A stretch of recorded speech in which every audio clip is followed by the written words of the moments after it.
வணக்கம் உறவுகளே, எல்லாரும் எப்படி இருக்கிறீங்க?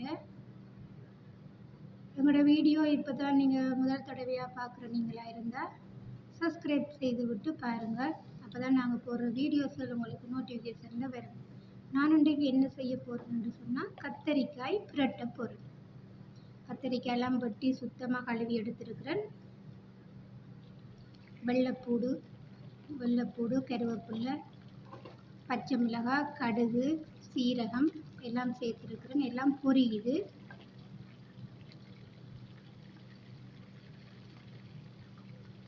வெள்ளைப்பூடு, கடுகு, சீரகம், கருவேப்பிலை, பச்சை மிளகாய் எல்லாம் போட்டிருக்கேன். எல்லாம் பொரியுது.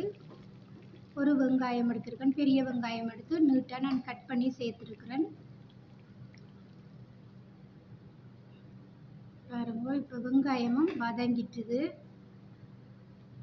நிறைய வெங்காயம் வதங்க தேவையில்லை. இப்படி அளவோட வெங்காயம் வதங்கினா தான் டேஸ்ட்டாக இருக்கும். இந்த கத்திரிக்காய் பிரட்டல் வெள்ளை சோறு சாப்பிட அந்த மாதிரி இருக்கும். காரத்துக்கு மிளகாய்த்தூள், மிளகுத்தூள், கறி மசாலாத்தூள், மஞ்சத்தூள், சீரகத்தூள் நான் சேர்த்துருக்குறேன். கறி மசாலா டேஸ்ட்டாக இருக்கும்.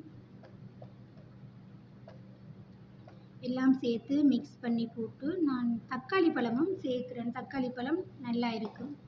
ஒரு தக்காளி பழம் எடுத்து நான் கட் பண்ணி எடுத்துருக்குறேன். தக்காளி பழம் விருப்பமாக இருந்தால் சேர்க்கலாம், விருப்பம் இல்லாட்டி சேர்க்க தேவையில்லை. உப்பு சேர்த்துருக்குறேன். உப்பு போட்டால் தக்காளி பழம் டக்குண்டு மசிஞ்சிடும். நல்லா இருக்கும் உறவுகளே. கத்திரிக்காய் புரட்டும் போது மாசி இருந்தால் போட்டாலும் நல்லா இருக்கும். நான் மாசி போடல, சும்மா தான் பிரட்ட போகிறேன்.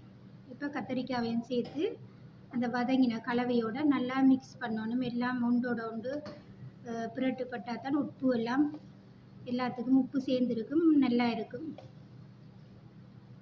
இப்படியே கிளறி போட்டு ஒரு நிமிஷம் நாங்கள் மூடி வச்சோம்னு சொன்னால் இந்த கத்திரிக்காய் நல்லா வெந்து வதங்கி வந்துடும்.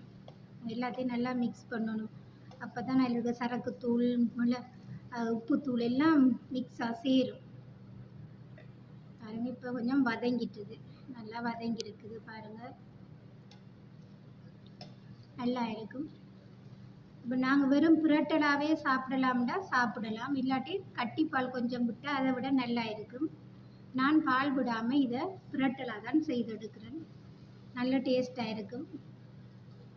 பாருங்கள், கத்திரிக்காய் பிரட்டல் செய்தாச்சு. இது கொஞ்சம் நேரம்தான்,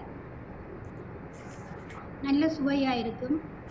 பிடிச்சிருந்தா நீங்களும் ஒரு தடவை செய்து பாருங்கள். செய்து வெள்ளை சோற்றோட சாப்பிட்டு பாருங்கள், அந்த மாதிரி இருக்கும். இந்த கத்திரிக்காய் கறி பிரட்டல் பிடிச்சிருந்தா லைக் பண்ணுங்கள், கமெண்ட் பண்ணுங்கள், சப்ஸ்கிரைப் செய்து சப்போர்ட் பண்ணுங்கள் உறவுகளே. மறக்காமல் பக்கத்தில் இருக்கிற பெல் ஐக்கானையும் தட்டி விடுங்க. நன்றி.